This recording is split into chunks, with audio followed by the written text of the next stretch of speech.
বসে যখন বিচার দাঁড় করে দিলেন, রব্বুল আলামিন তুমি কি বিচার করতে পারো? আল্লাহর ফেরেশতা জিবরাইল এসে গেলেন, এসে বলতেছে, ও আল্লাহর নবী নূহ, এবার তাকায় দেখো গাছটা কত বড় হয়েছে। বহুত বছর হওয়ার পরে যখন গাছটা তাকায় দেখে বিশাল আকারে হয়েছে, লম্বা হয়েছে, মোটা হয়েছে।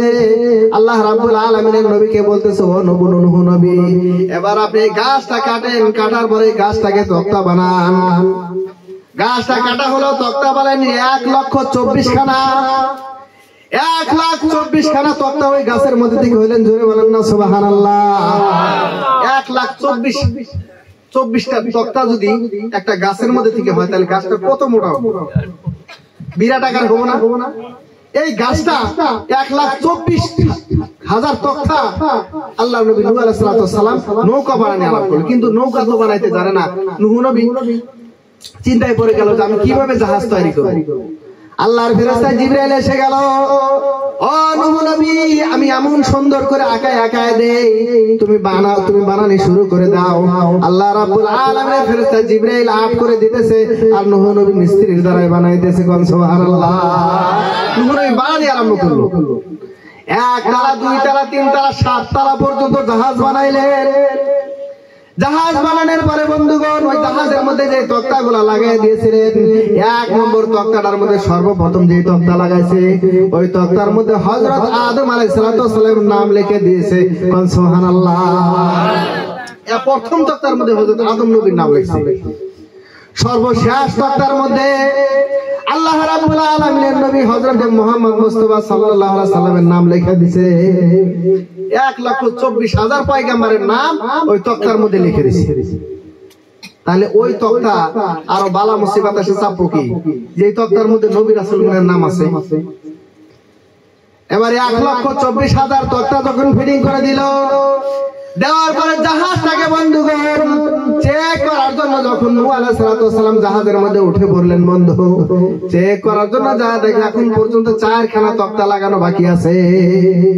এখন পর্যন্ত 4টা তক্তা ওই জাহাজের মধ্যে লাগানো হয় নাই। কিন্তু এদিকে তো গাছের তক্তা সব শেষ। গাছের তক্তা সব শেষ হয়ে গেছে। নবীজির নাম, নবীগুলার নামও শেষ হয়ে গেছে। 1,24,000 পয়গম্বরের নাম শেষ হয়ে গেছে, তক্তাও শেষ হয়ে গেছে। বন্ধুগণ, কি লাগাবে জাহাজের মধ্যে? নূহ আলাইহিস সালাম বিপদে পড়ে গেল, এবার টেনশনে পড়ে গেল। আল্লাহ রাব্বুল আলামিনের ফেরেশতা জিবরাইল জানাই দিল, ও আল্লাহর নবী নূহ, তোমার টেনশন করার কোনো কারণ নাই। আমি ফেরেশতা জিবরাইল আলাইহিস সালাম এসে গেছি। ও নবী নূহ, একটি কাজ করো, ওই যে নীল নদীর পাড়ে দেখো একটা বিশাল আকারের গাছ আছে, ওই গাছটাকে কেটে নিয়ে আসো, আর ওই গাছ কেটে তক্তা বানায় ওই তক্তা ওর মধ্যে লাগাই দাও। নীল নদীর পাড়ে দেখো একটা বিশাল আকারের গাছ আছে, কিন্তু এই গাছটা কাইটা কে আনবে? সাহস তো কেউ পায় না। তার উম্মতদেরকে বলতেছে, কেউ যাইতে সাহস পায় না। সন্তানদেরকে বলতেছে, কেউ যায় না। এবার একজন বলতেছে যে এই গাছটা একমাত্র কাইটা আইনা দিতে পারে ইউস ফলোয়ার। নাম শুনছেন? ইউস ফলোয়ার শুনছেন না? ইউস ফলোয়ার, ইউস বিন উনুক, ইউস ফলোয়ার আইনা দিতে পারে গাছটা কাইটা। আল্লাহ নবী নূহ ডাক দেবার, ইউস বিন উনুক, একমাত্র তুমি পারো ওই গাছটাকে কাইটা আনা দেওয়ার জন্য, তোমার দ্বারাই সম্ভব। কেননা ইউস ফলোয়ার এত লম্বা ছিল বন্ধুগণ, তার কানে কানে যদি কোনো মানুষ কথা কওয়ার জন্য যাইতো, তার হাঁটুর মধ্যে চগো বাজায় তার কানে কানে কথা কওয়া লাগতো। এত উঁচা লম্বা ছিল, এত মোটা তাজা ছিল। একবার যুদ্ধের ময়দানে গেছে, কিছুগুলা মানুষ যুদ্ধ করার জন্য এরকম করে দইরে জুব্বার পকেটের মধ্যে রাখছিল, আর বাড়ি কিনে ছেড়ে দিছে বইয়ের সামনে সম্মুখে, যে এই মানুষগুলো আমার সাথে যুদ্ধ করার জন্য আছে। জোরে বলি সুবহানাল্লাহ। এত উঁচা লম্বা হযরত আদম আলাইহিস সালামের সন্তানের ওই বংশ থেকে আল্লাহ রাব্বুল আলামিন তাকে দান করেছিলেন। আমার মুসলমান বন্ধুগণ, ইউস বিন উনুককে বলল, ইউস বিন উনুক, তোমার দ্বারা সম্ভব হবে ওই গাছটা কাইটা আনা দেওয়ার জন্য, তুমি ছাড়া আর কেউ পারবে না। ইউস ফলোয়ার বলতেছে, ও আল্লাহর নবী নূহ, আমি ওই গাছটা কাইটা এনে দিতে পারি, কিন্তু একটি শর্ত আছে। ও নবী নূহ, আমাকে এক ওয়াক্ত উদুর ভরে খানা খাওয়ানি লাগবে, তারপর আমি গাছটা কেটে এনে দিব। উদুর বইরা, আত্মা বইরা এক ওয়াক্ত খানা খাওয়ানি লাগবে।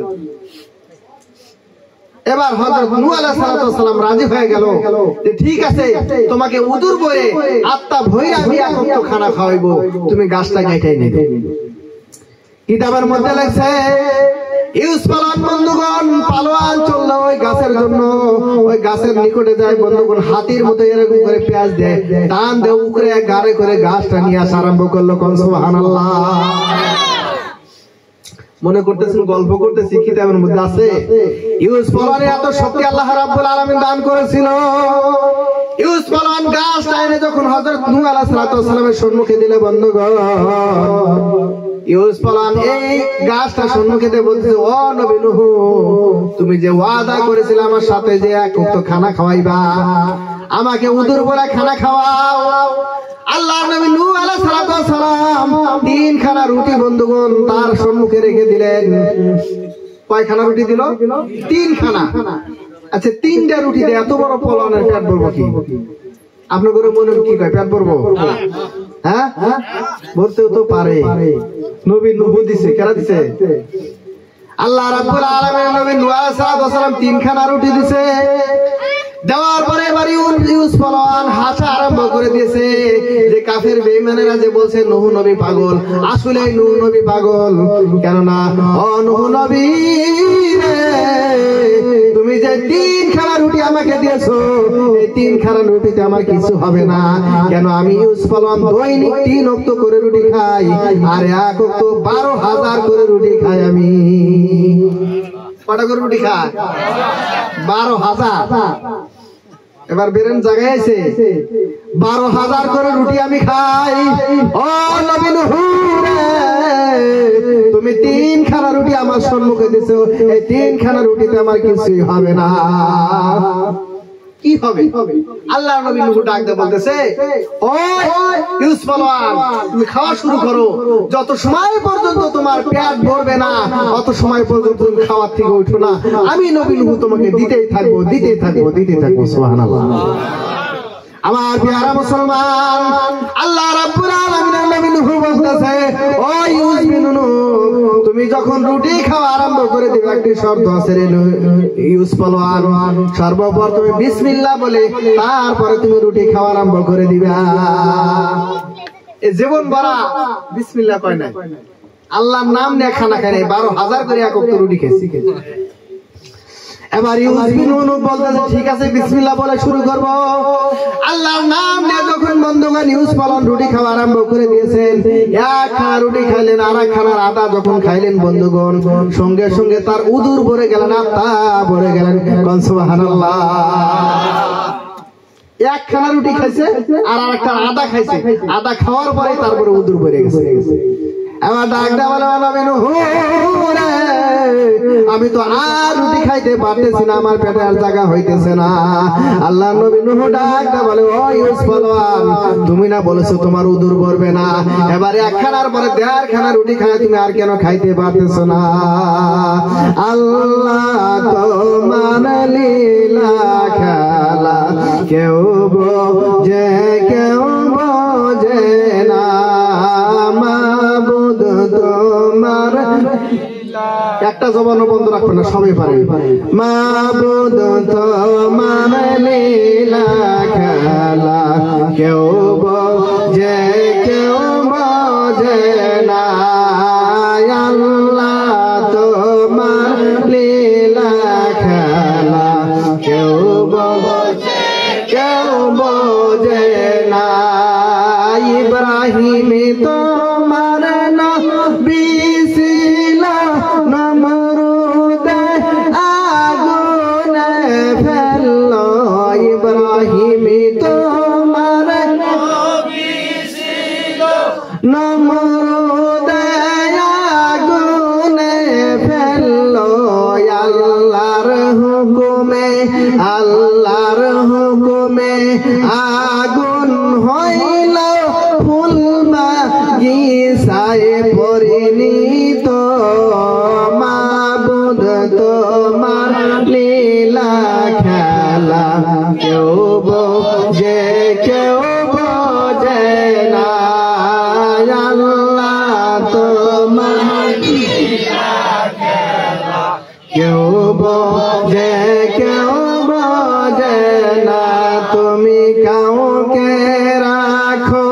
গাছ তলাতে আবার কাউকে রাখো পাশ তলায়, কাউকে রাখো গাছ তলাতে আবার কাউকে রাখো পাশ তলায়, মাওলা তোমার লীলা খেলা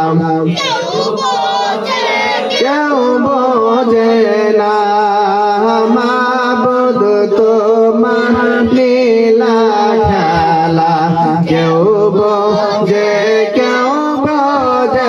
না, তুমি কাউকে রাখো জেলখানাতে আবার কাউকে রাখো বালাখানায়, কাউকে রাখো জেলখানাতে আবার কাউকে রাখো বালাখানায়, মাবুদ তোমার লীলা খেলা কেউ বোঝে না, মাওলা তোমার লীলা খেলা কেউ বোঝে না। মুসা তোমার নবী ছিল দূর পাহাড়ে চইলা গেল, মুসা তোমার নবী ছিল দূর পাহাড়ে চইলা গেল, আল্লাহর নূরে পাহাড় জলে মুসা নবী জলে না, আল্লাহ তোমার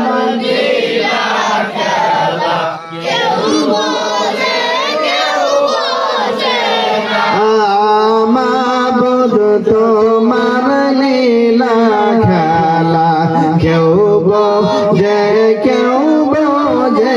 না, ইউনুস তোমার নবী ছিল মাছেতে গিলিয়া ফেলল, ইউনুস তোমার নবী ছিল মাছেতে গিলিয়া ফেলল, মাছের পেটে থাইকাও নবী হজম কেন হইলেন না, মাবুদ তোমার লীলা খেলা কেউ বোঝে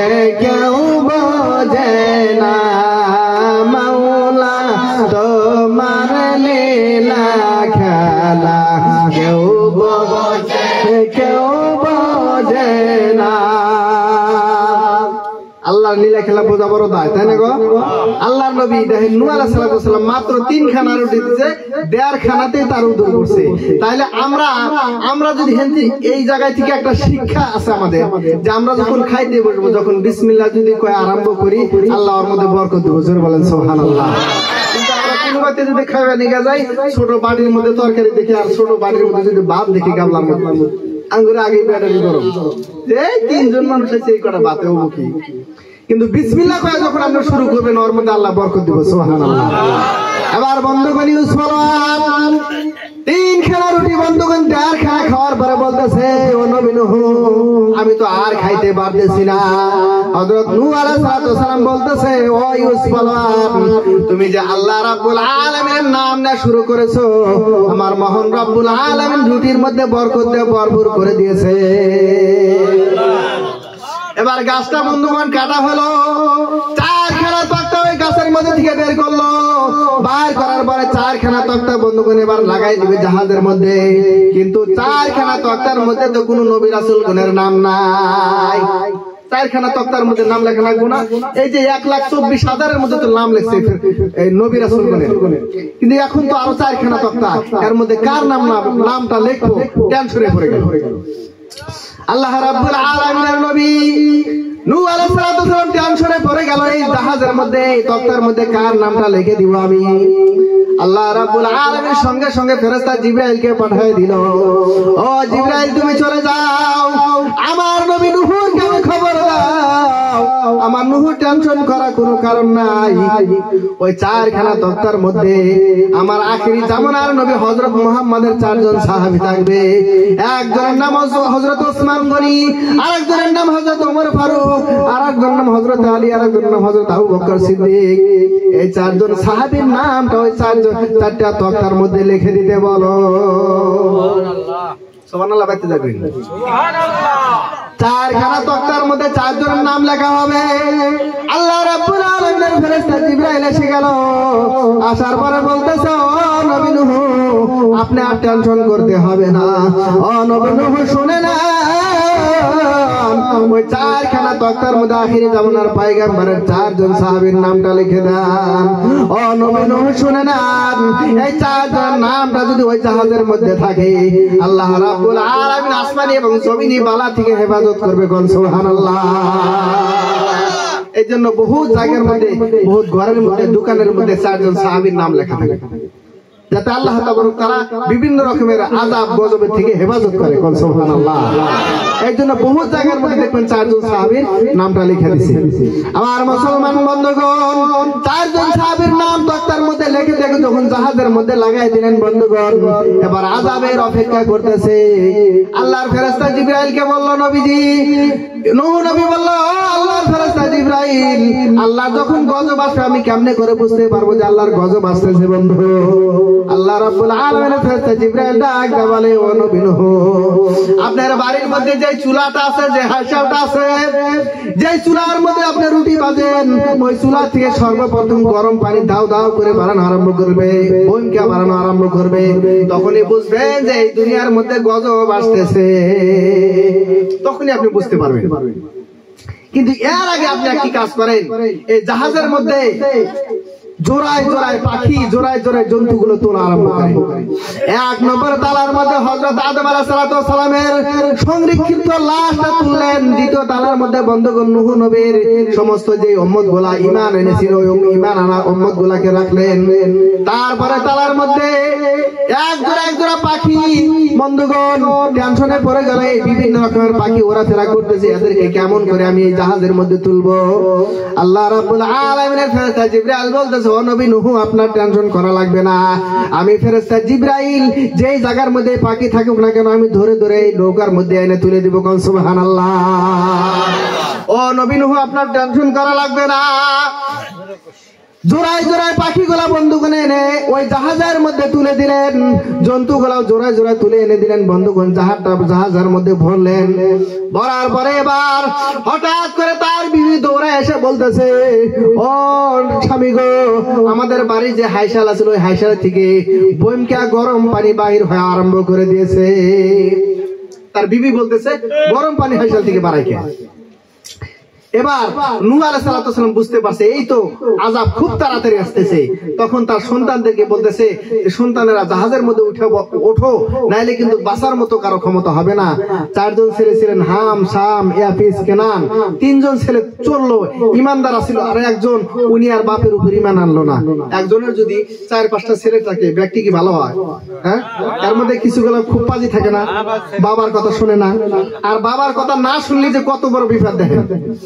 আল্লাহ রাব্বুল আলামিন নূহ বলতেছে, ও সন্তানেরা, এই জাহাজের মধ্যে তাড়াতাড়ি উঠে বসো, আল্লাহর গজব অতি সত্বরে তোমাদের উপরে আসতেছে। একজন সন্তান বলতেছে, আব্বা, আপনাকে আমি মানি না, আল্লাহর ওই গজবকে আমি বিশ্বাস করি না। যদি ভূমিকম্প, যদি পানি যদি বাড়ে, আমি ওই পাহাড়ের মধ্যে উঠে পড়বো, আমাকে আর ওই পানি ছুঁইতেও পারবে না। তার কি বুদ্ধি? পাহাড়ের উপরে উঠে থাকবো, ওই পানি বলে ওই জায়গার মধ্যে যাইতে পারবো না। কোন যাবার পারবো না পানি? হ্যাঁ, নবী নূহকে মানতেছে না, তার একজন স্ত্রী নবী নূহকে মানতেছে না। বন্ধুগণ, স্ত্রী এবং এক সন্তান যখন মানলেন না বন্ধুগণ, এবার আস্তে আস্তে যখন ঢেউ ঢেউ দিয়ে পানি আসতেছে, এবার জাহাজের মধ্যে নূহ নবী যখন পাও দেয়, নিচে থেকে পাও দেয়, আল্লাহ রাব্বুল আলামিনের ফেরেশতা জিবরাইল আল্লাহ নবী নূহকে বলতেছে, ও নবী নূহ, জাহাজে ওঠার আগে একটি দোয়া পড়ে জাহাজের মধ্যে ওঠেন। দোয়াটি হলো, বিসমিল্লাহি মাজরিহা ওয়া মুরসাহা ইন্না রাব্বি লাগাফুরুর রহিম। এখন আমরা নৌকা চলে এই দোয়া পড়ি না? না পড়েন না? আল্লাহ রাব্বুল আলামিন নবী নূহকে বলতেছে, ও নবী নূহ, তুমি এই দোয়াটা পড়ো, জাহাজের মধ্যে চড়ে যাও। দোয়ার মানে হলো আমি আল্লাহর নামে জাহাজের মধ্যে উঠতেছি, আল্লাহ রাব্বুল আলামিন এই জাহাজটাকে চলাইবে, যখন ইচ্ছা করবে চলাইবে, আবার যখন ইচ্ছা হবে জাহাজটাকে থামায় দিবে। কোন সুবহানাল্লাহ। আল্লাহর হুকুমে জাহাজ চলবে, আল্লাহর হুকুমে জাহাজ আবার থেমে যাবে। সমস্ত শক্তি আল্লাহ রাব্বুল আলামিনের কাছে। জাহাজের মধ্যে উঠে পড়লো, সন্তান একজন উঠলো না, আর বিবি উঠতেছে না। আল্লাহ রাব্বুল আলামিনের কাছে দোয়া করতেছে, নূহ নবী, রাব্বুল আলামিন আমার সন্তান এবং বিবিকে আপনি রক্ষা করেন। আল্লাহ রাব্বুল আলামিন আসমান থেকে আওয়াজ নাজির করলো, ও নবী নূহ, তোমার সন্তানের জন্য তুমি দোয়া করতে পারবা না, তোমার বিবির জন্য তুমি দোয়া করতে পারবা না। কেননা তুমি নবী নূহ কেউ যদি তারা মানে না, আমি আল্লাহকে বিশ্বাস করে না, তাহলে কি হিসাবে ও আমার বান্দা আর তোমার নবীর উম্মত হবে? তোমার উম্মত কিভাবে হবে? তোমাকে তো মানতেছে না। ওদিকে এদের জন্য আর দোয়া করার দরকার নাই, তুমি দোয়া করো। দেখছেন, যখন বাবা মার কথা যখন সন্তানে মানবে না, তখন যতই দোয়া করুক দোয়া কবুল হবে না। এবার যখন দোয়া ছেড়ে দিয়ে আল্লাহর কাছে ভুল স্বীকার করলো, ও রব্বুল আলামিন, আমি আর সন্তানের জন্য আমার বিবির জন্য দোয়া করব না, আল্লাহ তুমি আমাকে ক্ষমা করে দাও। বন্ধুগণ, জাহাজ চলতেছে, নদীর মধ্যে জাহাজ চলতেছে, কিন্তু জাহাজের মধ্যে যে সমস্ত পশু পাখি জীবজন্তু রাখছিলেন, জাহাজের মধ্যে পশু পাখি রাখার কারণে জাহাজের মধ্যে এখন পেশাব পায়খানা করে ভরে ফেললেন। বন্ধুগণ, দুর্গন্ধ বাইরে হইল। জাহাজের মধ্যে এত পশু পাখি যখন পায়খানা করে দেয়, দুর্গন্ধ বেরোবো না? এই দুর্গন্ধ বাহির হয়ে গেল।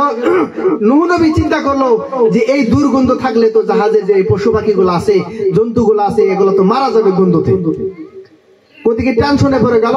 আল্লাহ রাব্বুল আলামিন বলল, হে নবী নূহ, একটি কাজ করো, তুমি হাতির পিঠের মধ্যে হাত বুলাও, আর হাত বুলানোর কারণে দুইটা শুকর জন্ম হলো। কি জন্ম হলো? শুয়োর। আর শুয়োরের কামই তো হলো আপনার পচা গলা যত আবর্জনা ময়লা আছে এই সমস্ত খাওয়া। এবার শুকুর বন্ধুগণ ওই জাহাজের মধ্যে খাওয়া আরম্ভ করে দিল, পচা গলা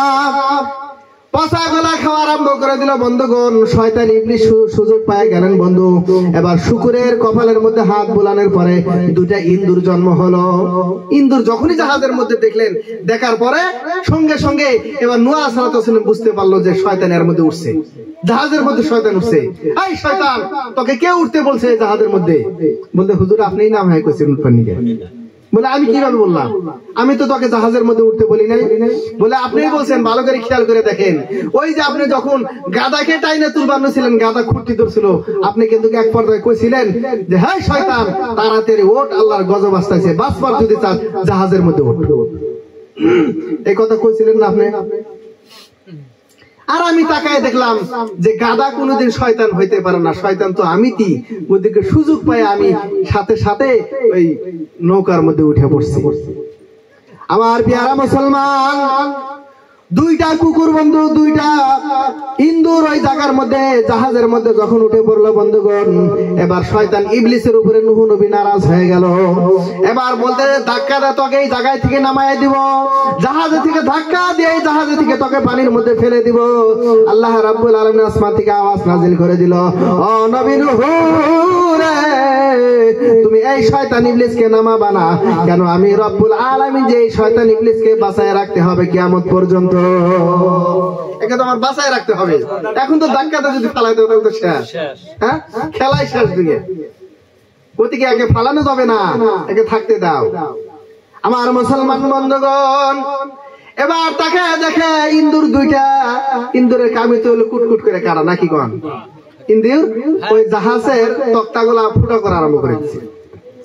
আল্লাহ রাব্বুল আলামিন বলতেছে, ও নবী নূহ, ওই জাহাজের মধ্যে বাঘ গোলার কপালের মধ্যে হাত বুলাও, আমি রব্বুল আলামিন দুইটা বিলাই জন্ম করে দিব। কোন সুবহানাল্লাহ। হাত বুলানোর পরে দুটো বিলাই হইল। আর বিলাই যদি ইন্দুর দেখে থুবর, আপনারা কি করেন? বিলাই ইন্দুর পাইলে থয়। এবার ইন্দুর বন্ধুগণ ঘপ করে ধরলেন, ধরার পরে ইন্দুর শেষ, ইন্দুর শেষ। এবার জাহাজ তো নিরাপদ হইলো না? নাই। জাহাজ চলা আরম্ভ করলো। দীর্ঘ 6 মাস জাহাজ চলতেছে বন্ধুগণ। জাহাজ চলতেছে চলতেছে চলতেছে 6 মাস চলার পর আল্লাহ রাব্বুল আলামিন বলতেছে, ও পানি, আসমান থেকে যে সমস্ত পানি পড়া আরম্ভ করলো, জমিন থেকে যে সমস্ত পানি ওঠা আরম্ভ করেছিল, আল্লাহ রাব্বুল আলামিন আসমানের পানিগুলো বন্ধ করে দিলেন, জমিনের পানি বন্ধ করে দিলেন। আর বললো মাটিকে, বললো মাটি আস্তে আস্তে পানিগুলো তুমি শোষা আরম্ভ করে দাও, আস্তে আস্তে পানি তুমি গিলা নাও। যখন গেলা আরম্ভ করলো, যখন পানি নিচের দিকে আসে বন্ধু, ওই জাহাজ আস্তে আস্তে নিচের দিকে আসা আরম্ভ করলো। এবার জাহাজটা আল্লাহ তাবারক তাআলার বাইতুল্লাহ ঘরের বগলে গেলেন বন্ধুগণ, বাইতুল্লাহ ঘরের বগলে গেলেন, কাবা ঘরের বগলে গেলেন। জাহাজের কোনো বইটা নাই, পাংখা নাই, কোনো হাইল নাই, কোনো মাঝি নাই, এমনি আল্লাহর হুকুমে জাহাজটা ওই কাবা ঘরের চতুর্পাশে ঘুরে ঘুরে 70 বার করে কাবা ঘরটাকে তওয়াফ করলেন। কোন সুবহানাল্লাহ।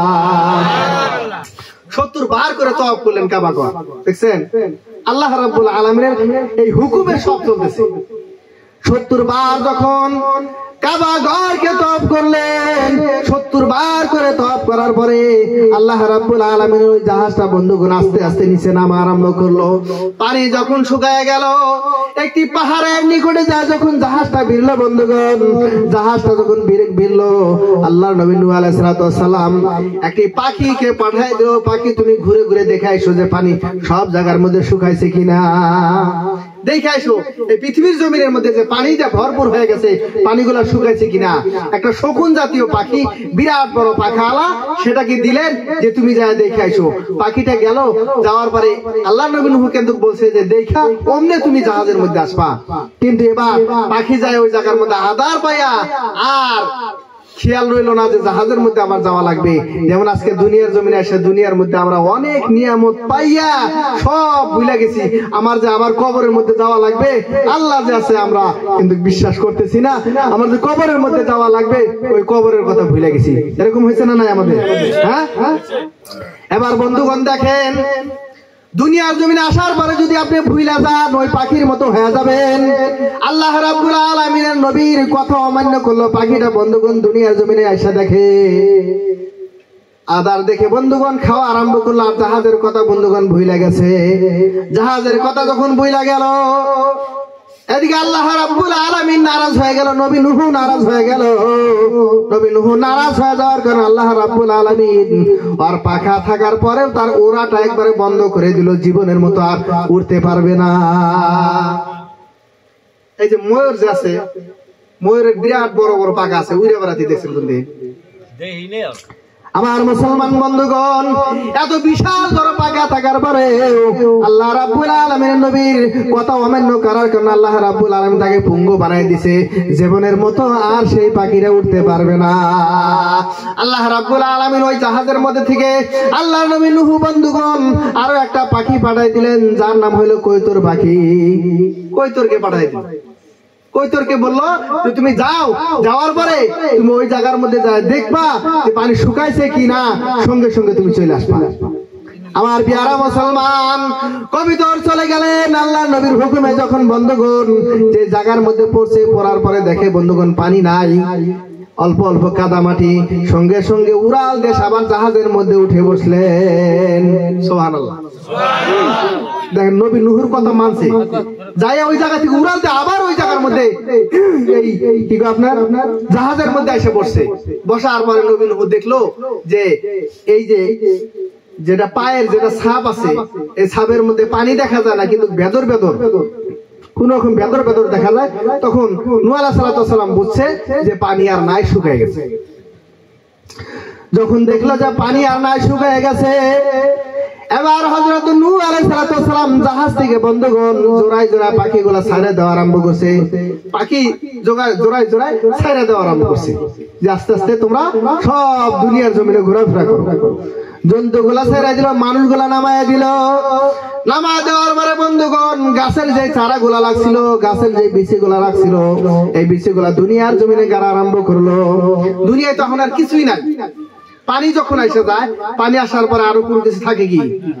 আল্লাহ রাব্বুল আলামিনের নবী নূহ এবার বন্ধুগণ ওই গাছের চারাগুলা যখন ওই দুনিয়ার জমিনে গাড়া আরম্ভ করলো, গাছের সমস্ত বিচিগুলা গাড়া আরম্ভ করলো, ভালো করে তাকায় দেখে সমস্ত গাছের চারা রয়েছে, কিন্তু একটি গাছের চারা পায় না। সেটা হলো আঙ্গুর গাছের চারা, ওই জাহাজের মধ্যে আর নাই। আঙ্গুর গাছের চারা নিল কেরা? কেরা নিল আঙ্গুর গাছের চারা? কহাবেন আপনারা? সব বাস 100-র মধ্যে 100 পাইছে। আমার প্যারা মুসলমান, আল্লাহ রাব্বুল আলামিনের নাফরমানি ইবলিস শয়তান বন্ধুগণ ওই আঙ্গুর গাছের চারাটা হরণ করেছিলেন বন্ধু। এবার আল্লাহ রাব্বুল আলামিন এই ফেরেশতা জিবরাইলকে জানাই দিল, ও জিবরাইল তুমি আমার বন্ধুর কানে খবর দাও যে আমার বন্ধু যাতে টেনশন না করে, ওই গাছের চারাটা ইবলিস শয়তান হরণ করেছে। কোন নাউজুবিল্লাহ, ইবলিস শয়তানই হরণ করেছে। এবার ইবলিস শয়তানকে দিতে বলো, আমার বন্ধুকে বলো যে ইবলিস শয়তান নিছে। এবার নূহ নবী বলতেছে, ও শয়তান ইবলিস, তোমার ছাড়া তো কেউ নিতে পারে না, তুমি আমার এই গাছের আঙ্গুর গাছের চারাটা হরণ করছো, তাড়াতাড়ি ফিরিয়ে দাও। এবার ইবলিস শয়তান চান্স পাইলো, পায়ে বলতেছে আমি চারা ফিরাই দিতে পারি, কিন্তু একটা শর্ত আছে। এর জীবনে আর শর্ত ফুরাইলো না ইবলিস শয়তান। বলতেছে, ও নবী নূহ, আমি তোমাকে চারা ফিরাই দিতে পারি, কিন্তু একটি শর্ত আছে। এই চারাটা নিয়ে তুমি যখন চারাটা যখন দুনিয়ার জমিনে গাইরা দিবা, দেওয়ার পরে তুমি গাছ, তুমি ওই চারার মধ্যে 1 দিন পানি ঢালবা, আর আমি ইবলিস শয়তান 3 দিন পানি ঢালবো। আমি 3 দিন ঢালবো, আর তুমি 1 দিন ঢালবা। উনি মঞ্জুর হয়ে গেল নূহ নবী, ঠিক আছে আমি 3 দিন 1 দিন ঢালবো, আর তুমি 3 দিন ঢালবা। এদিকে নূহ আলাইহিস সালাম 1 দিন পানি ঢালে, আর ইবলিস শয়তান করে কি, শুয়োরের রক্ত, গাহরির রক্ত আর বাঘের রক্ত নিয়ে ওই জায়গার মধ্যে ঢালে। যার কারণে এই আঙ্গুর ফল এমনি পাকার পরে যারা খায় তাদের ব্রেন ভালো হয়, মজা লাগে। আর এইটা দিয়ে যখন মদ বানায় খায়, আর খাওয়ার পরে সে তার চেহারা গাহরির মতো গর্জন দেয়, শিয়ালের মতো গর্জন দেয়, বাঘের মতো গর্জন দেয়। বন্ধুগণ, এই ফলের রস এই মদ বানায় খাওয়ার কারণে আল্লাহ রাব্বুল আলামিন নূহ আলাইহিস সালাম বলছিল যে, হে ইবলিস শয়তান, তোমার কাছে একটা কথা জানতে চাই আমি, যে আমার উম্মতরা বেশিরভাগ জাহান্নামী কোন কারণে হবে?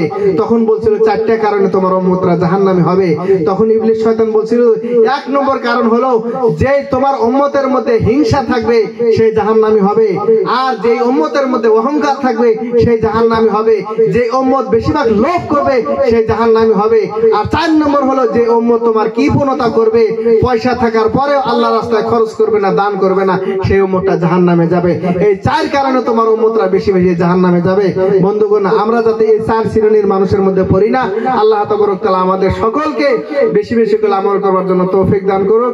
এখন আমাদের সম্মুখে আমাদের মুখ্য বক্তা যিনি আসছে, হযরত মাওলানা আবুল কালাম আজাদ আশরাফি সাহেব, উনি হয়তো আপনাদের সম্মুখে হাদিস ও কোরআন থেকে বক্তব্য রাখবেন। আমরা আখিরি মোনাজাত নিয়ে বাড়ি যাব ইনশাআল্লাহ।